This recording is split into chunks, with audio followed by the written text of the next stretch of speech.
dimudahkan oleh Allah untuk menghafal Al-Quran.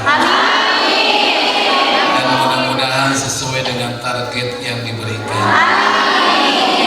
Dan selepas LTQ cepat mendapatkan amanah seorang suami. Apa perbedaan doa amin pertama, kedua, dan ketiga? Ternyata yang ketiga lebih menarik dibandingkan yang pertama dan yang kedua. Ternyata tujuan kalian bukan pada hafal Quran, tapi pada nyari jodoh. Alhamdulillah, alhamdulillahilladzi allafa baina qulubina fa asbahna bi ni'matihi ikhwana. Asyhadu an la ilaha illallah wahdahu la syarika lah wa asyhadu anna Muhammadan abduhu wa rasuluhu la nabiyya ba'dah. Allahumma shalli wa sallim wa barik ala sayyidina Muhammad sallallahu alaihi wasallam wa ala alihi wa sahbihi wa man sara ala nahjihi ila yaumil qiyamah. Amma ba'd. Akhwati fillah rahimakumullah, alhamdulillah wa syukurillah, pada sore hari ini kita dipertemukan oleh Allah Subhanahu wa taala dalam satu pertemuan yang insya Allah dinaungi oleh malaikat. Mereka sedang membentangkan sayapnya, mereka ingin mendengar apa yang kita pinta kepada Allah dan juga mendengar apa yang kita minta perlindungan dari Allah Subhanahu wa taala. Oleh karena itu, tadi amin-amin yang kita ucapkan itu semoga bukan nomor 3 yang terlaksana dulu. Yang terlaksana adalah yang pertama, dimudahkan untuk menghafal Al-Quran. Adapun yang ketiga itu efek samping saja. Insya ya, sebelum kita mulai, saya yakin pasti ada yang belum kenal dengan saya. Ya, tapi saya yakin pernah ketemu dan pernah diberikan salam oleh saya, tapi bingung dijawab ini siapa nih orang itu. Ya, karena kebiasaan saya kalau ketemu salam terus, kecuali lupa.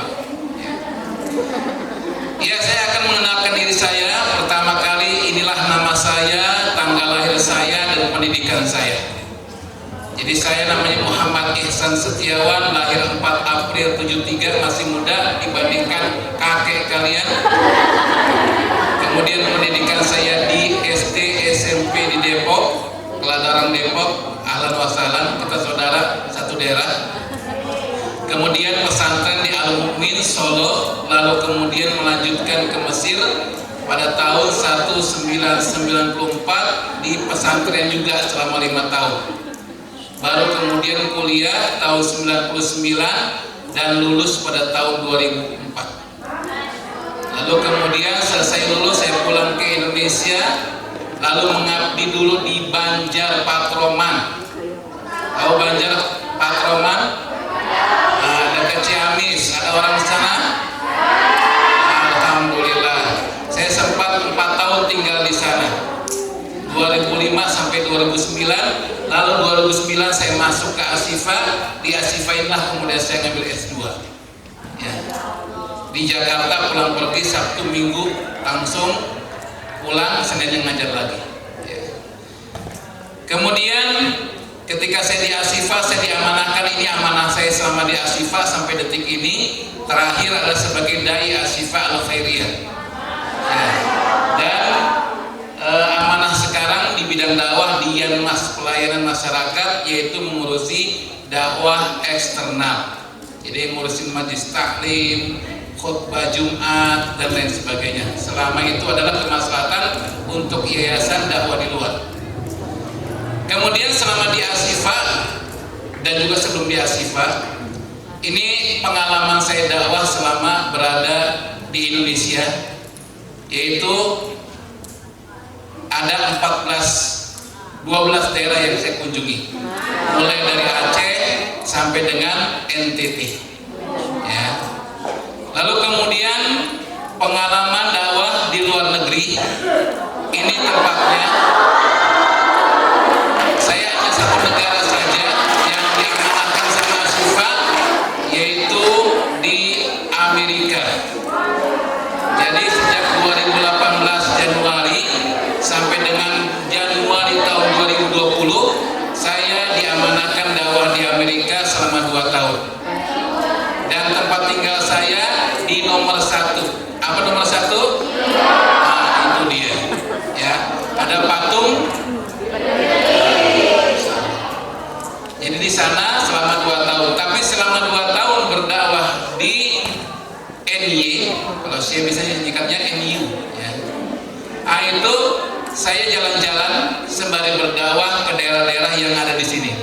Ada New Jersey, ada Connecticut, ada Maryland, ada Washington DC, ada Pennsylvania, ibu kotanya Philadelphia, Boston, Atlanta, Seattle, Portland, San Francisco, LA, Lenteng Agung ya. Kemudian Las Vegas, ini dikenal sebagai The Sin City. Tahu The Sin City? Kota maksiat. Jadi kalau misalkan kalian keluar dari pesawat, langsung mendapatkan alat-alat maksiat perjudian. Yang mengerikan bukan masalah alat-alatnya, yang mengerikan hafalan 5 juz, nanti kita ketemu alat tersebut langsung hilang 10 juz. Karena yang jaga penampilannya tidak benar, tidak bagus. Makanya saya katakan hafal 5 juz, lihat itu langsung hilang 10 juz.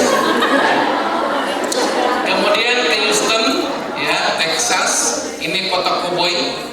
Kemudian terakhir itu ke Chicago, ini daerah dingin, the winter, the wind city apa gimana? Lupa saya nama istilahnya. Kota dingin, memang dingin sekali di sana. Tapi ketika saya datang, dia nyambut saya dengan hangat. Jadi memang tidak dingin saat itu. Mereka juga heran, kok tumben Desember di Chicago itu nggak dingin. Biasa dingin, ya. Itulah mungkin berkah ketika ada acara dakwah di sana. Wallahu a'lam bishawab. Karena pada saat itu ada acara IMSA. IMSA ini adalah satu organisasi yang dibuat oleh teman-teman kita yang tinggal di Amerika. Tadinya pelajar, karena memang ilmunya luar biasa, Amerika nggak melepas, mereka diikat dengan pekerjaan di Amerika.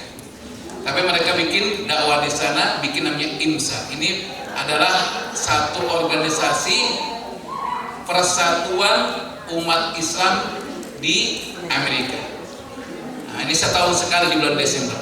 Tahun sebelumnya di New Jersey, lalu kemudian di Chicago. Nah, di situ saya juga ngisi sebagai pemateri juga dalam acara tersebut. Cuma pakai bahasa Indonesia, ya. Bukan pakai bahasa Inggris. Susah. Nah, ini ya sekedar ta'aruf, ya, mudah-mudahan menambah lebih kenal lagi sama saya insyaallah. Oh iya, anak saya 3. Anak saya, maaf salah sebut, anak saya 4. Yang 1 anak mertua. Insyaallah. Yang pertama sekarang di Medan sedang skripsi, dah sebentar lagi selesai, target tahun ini selesai. Yang kedua sedang kuliah di Turki. Ada yang mau jadi mantu saya? Kalau anaknya mau gimana? Ya. Jadi anak saya kedua laki-laki, sekarang sedang kuliah di Turki. Yang ketiga juga laki-laki, masih kelas SMP kelas 1. Ya. Tapi bukan di Asyifa, di Cirebon, sedang hafal Quran juga. Itu keluarga saya. Ya, kita mulai. Jadi kita pada hari ini mempelajari tentang adab dan akhlak penuntut ilmu. Ya, tentang adab dan akhlak penuntut ilmu. Ingat, Rasulullah diutus, apa tugasnya? Innama bu'istu liutammima liutammima masalihul akhlak. Intinya sama. Jadi Rasul diutus adalah sebagai seorang nabi dalam rangka untuk menyempurnakan akhlak. Makanya Allah Subhanahu wa taala memberikan kepada beliau julukan. Apa julukannya? Yang kalimat ujungnya ada azim. Surat Nun. Aduh, ini sudah hafal belum surat Nun? Jangan-jangan cuma Nun. Apa lagi? Innaka la'ala. Ya, jadi ini pujian Allah bahwa Rasulullah memiliki akhlak yang luar biasa. Salah satu bentuk akhlak yang luar biasa adalah ketika Rasulullah hijrah. Rasulullah itu dibenci sama penduduk Mekah ketika itu. Dakwahnya ditentang, disakiti. Tapi yang heran adalah orang-orang kaya Mekah itu menitipkan hartanya kepada Rasul. Kalau Rasulullah mau balas dendam, udah dibawa kabur semua harta tersebut, betul? Tapi Rasulullah tidak. Rasulullah punya akhlak, namanya disakiti itu bab lain, tapi namanya titipan harus dikembalikan. Itu akhlak Rasulullah. Kalau kalian langsung, ya, langsung dibawa kabur. Ini kita dengan Rasulullah bedanya sedikit. Kita dengan para sahabat bedanya sedikit. Kita dengan para tabiin bedanya sedikit. Kita dengan tabiin bedanya sedikit. Kok sedikit? Ada yang tahu? Karena kalau sahabat Rasulullah dan 3 generasi pertama itu yang dikatakan sebaik-baiknya apa? Generasi itu mereka tuh sedikit-sedikit sholat. Kalau kita sedikit, mereka sedikit-sedikit puasa. Kalau kita sedikit puasa. Mereka sedikit-sedikit bersedekah. Kalau kalian bedanya sedikit ini. Bedanya sedikit. Nah, oleh karena itu akhlak ini penting. Bahkan kalau kata Ibnu Mubarak dalam perkataannya, dia mengatakan saya belajar adab hampir 20 tahun. Jadi belajar adab dulu. Rata-rata semua ulama itu ketika ingin belajar yang pertama kali dipelajari adalah masalah adab, akhlak. Nah, makanya kenapa saya juga sering menyarankan sama sekolah, ya, sama LTQ juga, tolong yang pertama kali diberikan pada santri baru, kepada murid-murid baru adalah bagaimana ditanamkan tentang masalah akhlak. Karena sekarang ini banyak kita saksikan orang-orang hebat, tapi akhlaknya tidak ada. Yang korupsi itu cerdas apa bodoh? Rata-rata cerdas. Ada yang S1, ada yang S2, ada yang S3, ada yang S-doger, ada yang S-mabuk. Itu tinggi-tinggi pendidikannya, ya. Tapi ternyata korupsi karena apa? Nggak punya akhlak, nggak punya adab. Maka kalau misalkan ada anak LTIQ kayak begini, saya yakin ilmunya nggak berkah. Walaupun dia punya ilmu, ilmunya bukan memberikan manfaat, tapi malah bisa memberikan mudarat. Makanya kenapa kita perlu belajar tentang adab dan akhlak penuntut ilmu. Nah, pada kesempatan ini saya akan membahas 3 poin. Yang pertama adalah adab menuntut ilmu. Ada 6 poin. Kemudian yang kedua, adab terhadap diri sendiri. Jadi ketika kalian belajar, bagaimana adab kalian pada diri kalian. Kemudian yang ketiga adalah adab terhadap guru. Ada 9 poin. Ini kalau dibahas secara rinci sampai subuh baru kelar. Tapi karena waktu kita sempit, maka kita akan bahas secukupnya, secepatnya. Yang pasti saya berharap semuanya bisa paham dari apa yang kita pelajari. Amin. Ya Rabbal Alamin. Kita mulai dari adab menuntut ilmu. Dikatakan bahwa di antara adab menuntut ilmu, yang pertama mengikhlaskan niat dalam menuntut ilmu karena Allah. Jadi kalau kalian datang ke sini, coba perhatikan niat-niat kalian dalam masalah menuntut ilmu ini. Kalian datang ke LTQ, niatnya apa kira-kira? Karena duniakah? Atau karena memang ingin memberikan satu kebanggaan kepada orang tua kelak di hari akhirat dengan diberikan mahkota kebesaran? Tinggal tujuan kita apa, niat kita apa. Jadi kalau misalkan niat kalian menuntut ilmu itu karena Allah, maka Allah akan mudahkan kalian untuk mendapatkan ilmu. Tapi kalau kalian menuntut ilmu di sini dalam rangka untuk sifatnya duniawi, ingin menjadi anak yang hafal Quran, tapi ternyata sekedar hafal, atau naudzubillah ingin mengalahkan orang dengan hafalan Quran, atau naudzubillah agar nanti ke depan bisa jadi seorang yang terkenal dengan hafalan Al-Quran dan lain sebagainya.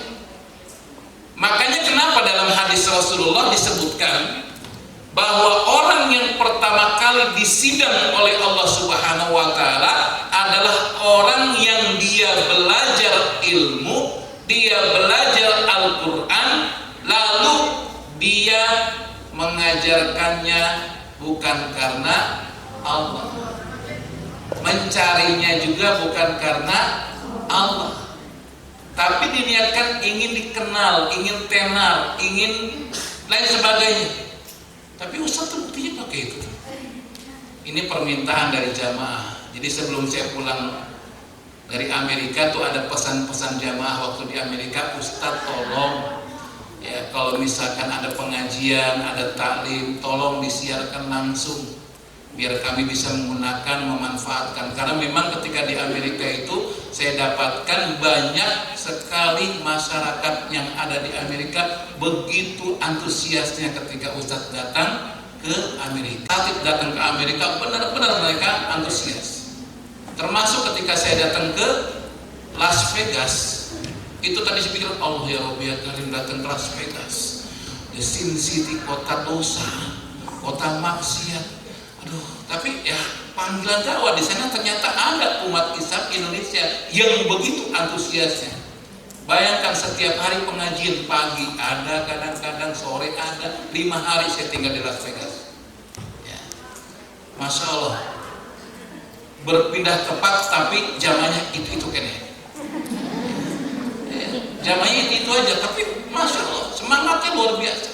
Ya.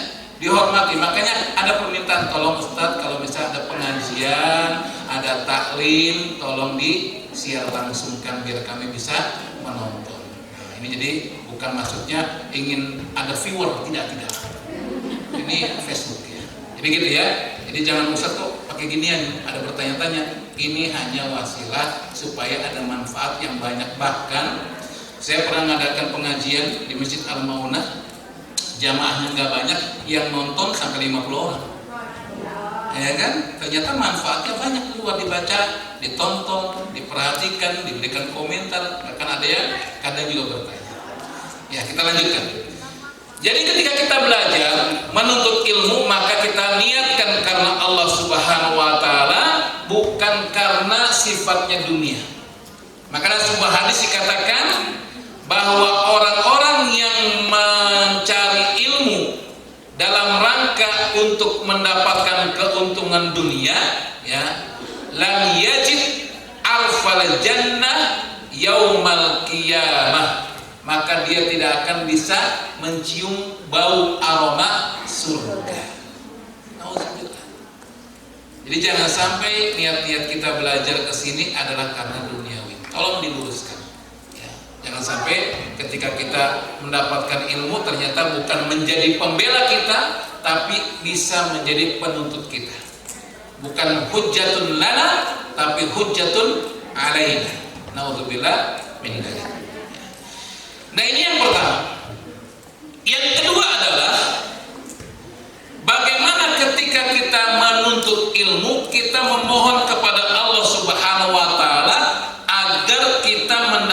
mendapatkan ilmu yang bermanfaat.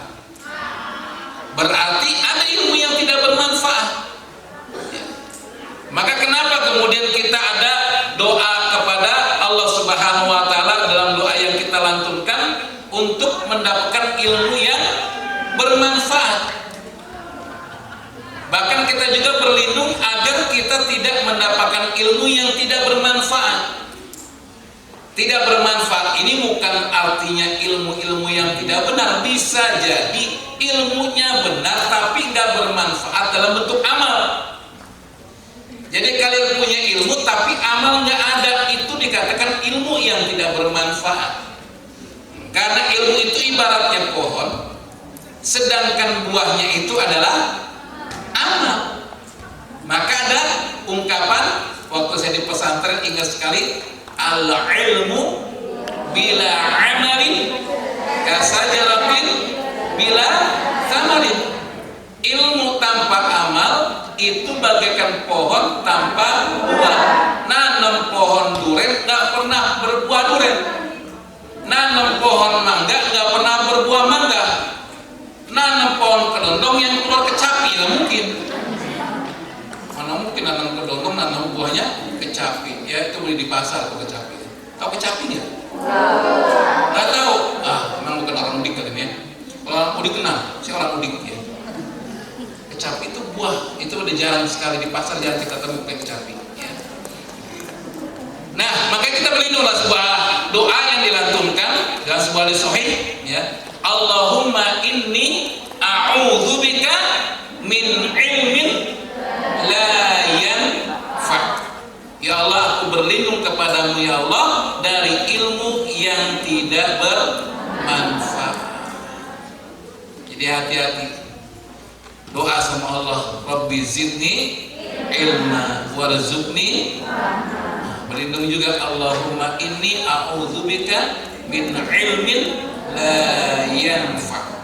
Ya Allah, aku berlindung padamu dari ilmu-ilmu yang tidak bermanfaat.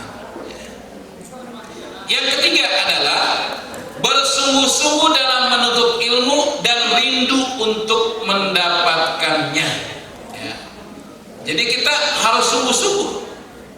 Makanya ada film kan judulnya Manjadda. Udah nonton? Udah. Sufi tadinya. Tadinya kalian Sufi. Tahu Sufi? Suka film. Jadi harus ada kesungguhan. Bahkan dalam Al-Quran sendiri dikatakan manjahadu fina. Nah apa? Lanah dia subuh. Jadi barang siapa yang bersungguh-sungguh di jalanku, kata Allah Subhanahu wa taala, maka apa? Akan diberikan petunjuk jalannya. Jadi harus ada kesungguhan. Ketika LTIQ menargetkan kepada kalian 1 tahun tinggal di Ashifa hafal 10 juz. Ini bukan main-main ini. Ini satu tanggung jawab yang mana kalau kalian nggak dapatkan itu ada konsekuensi yang akan diberikan oleh LTIQ. Ini bagi yang beasiswa. Bagi yang bayar sih kayaknya rada ringanan dikit ya. Nggak ada tuntutan yang besar dibandingkan yang beasiswa. Tapi yang bagi yang beasiswa kan ada tuntutan kayak begitu. Tidak mungkin kita akan bisa menghafal 10 juz dalam setahun kalau tidak ada kesungguhan.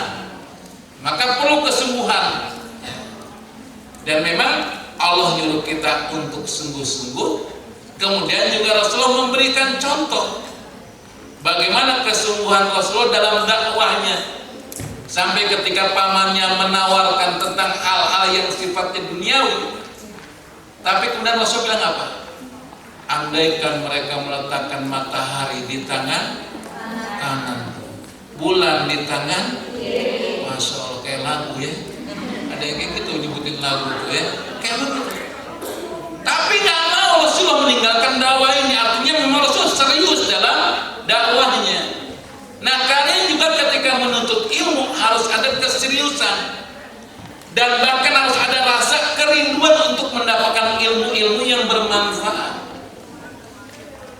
Makanya kenapa Rasul mengatakan al-mu'min qawi khairun wa ahab minal mu'min dhaif.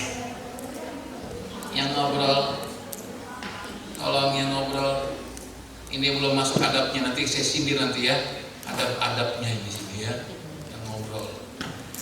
Nah, sampai di mana tuh saya lupa. Hadis. Al-mu'min qawi. Seorang mukmin yang kuat itu khairun, baik, wahab, dan lebih dicintai minal mu'min dhaif, dari orang-orang mukmin yang mereka lemah. Karena memang dalam menuntut ilmu itu perlu fisik yang kuat. Dan fisik yang kuat itu karena apa? Dia punya kesungguhan untuk bisa melaksanakan apa yang dia sedang tuntut itu.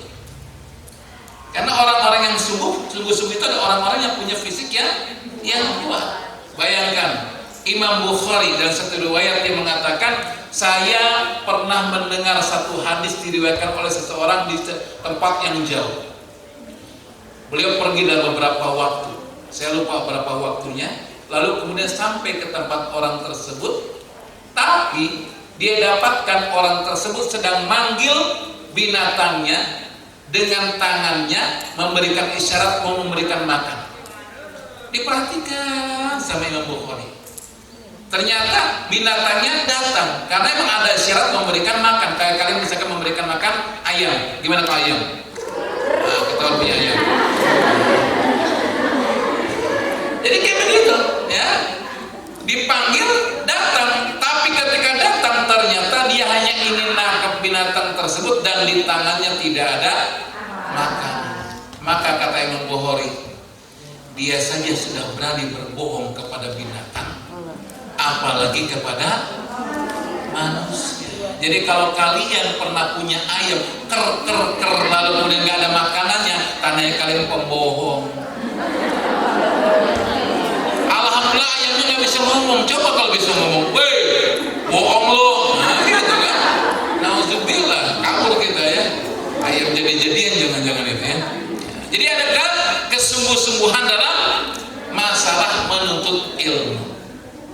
Yang selanjutnya, yang keempat, menjauhi diri dari dosa dan maksiat dengan ketakwaan. Ada yang tahu arti takwa? Apa takwa itu? Artinya aja, jangan dijelaskan arti takwa itu apa dalam bahasa Arab. Mobil-mobil, terus Ustaz di sini bukan di sana. Kalau Ustaz mau aja kenapa? Iya, jadi kalau guru kencing berdiri, murid kencing jorok kan ya. Jadi muridnya jorok, lari lagi kan nggak boleh. Sampai di mana? Apa takwa dalam bahasa Arab? At-taqwa huwa al-khawf. Jadi takwa itu adalah takut. Jadi ketika kita ingin bermaksiat sama Allah, tapi ada pada diri kita ketakwaan, maka nggak akan mau melakukan maksiat. Makanya seorang yang menuntut ilmu itu benar-benar harus hati-hati dalam bab ini. Jauhi maksiat, jauhi dosa. Karena apa? Banyak orang-orang yang kemudian memberikan informasi kepada kita dari salafun saleh, mereka itu merasakan bagaimana dampak dari bermaksiat kepada Allah. Dalam buku Ad-Dawa karangan Ibnu Qayyim disebutkan Imam Syafi'i. Bayangkan, tahu Imam Syafi'i kalian? Pernah dengar Imam Syafi'i? Kapan? Ini baru saya sebutin. Jadi Imam Syafi'i itu belum genap usia 10 tahun sudah hafal Al-Quran. Belum genap dewasa, masih muda, masih remaja sudah hafal kitab Al-Muwatta. Tahu kitab Al-Muwatta? Pernah dengar tentang kitab Muwatta? Kapan? Ini sengaja diingat-ingat terus ya. Ini ada alam bawah sadar yang perlu kita jaga ya. Jadi Imam Syafi'i itu hafal kitab Al-Muwatta. Jadi ketika beliau mau datang Al-Muwatta ini dia sudah hafal duluan. Bayangkan, disebutkan dalam sebuah buku saya baca, beliau itu kalau baca Al-Quran atau baca sesuatu, ya buku, maka kalau ada 2 halaman terbuka, 1 ditutup, dibaca yang sebelah selesai, tutup lagi, baca yang ini, langsung hafal. Di scan, langsung di scan sama otak beliau. Sekali baca, hafal. Kalau Imam Bukhari lain lagi. Apa? Kalau Imam Bukhari sekali melihat, baca juga melihat. Sekali dengar, apa?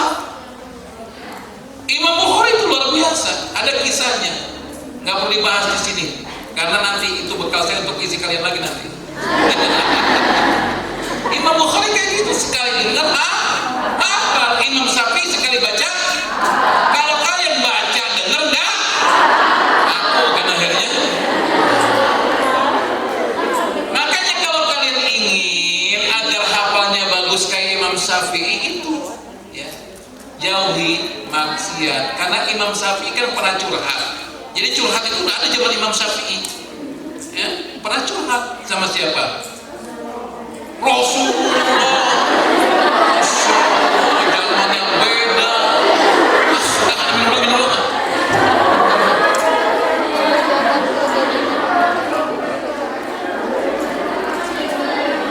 Jadi haus dengar saya.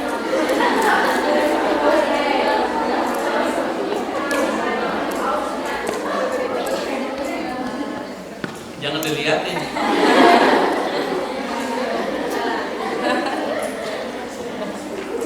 Nah, jadi Imam Syafi'i pernah curhat sama gurunya namanya Imam Waqi'. Kalau yang pernah di pesantren pasti hafal mahfudhah ini. Saqautu ilal Waqi' su'al hifdhi fa arsadani ila tarkil ma'asi. Terus apa lagi? Fa inna ilma nur wa nurullah la yuhda lil 'asi. Sadaqallahu alaihi. Ya benar ya. Jadi sakautu ilal Waqi', saya curhat kepada guru saya bernama Imam Waqi' tentang apa? Su'al hifdhi, tentang jeleknya hafalan beliau. Bayangkan 10 tahun belum genap sudah berkurang. Belajar sama Imam Malik sudah hafal kitab Muwatta, masih curhat gara-gara hafalannya jelek. Nah kalian apa dengan itu?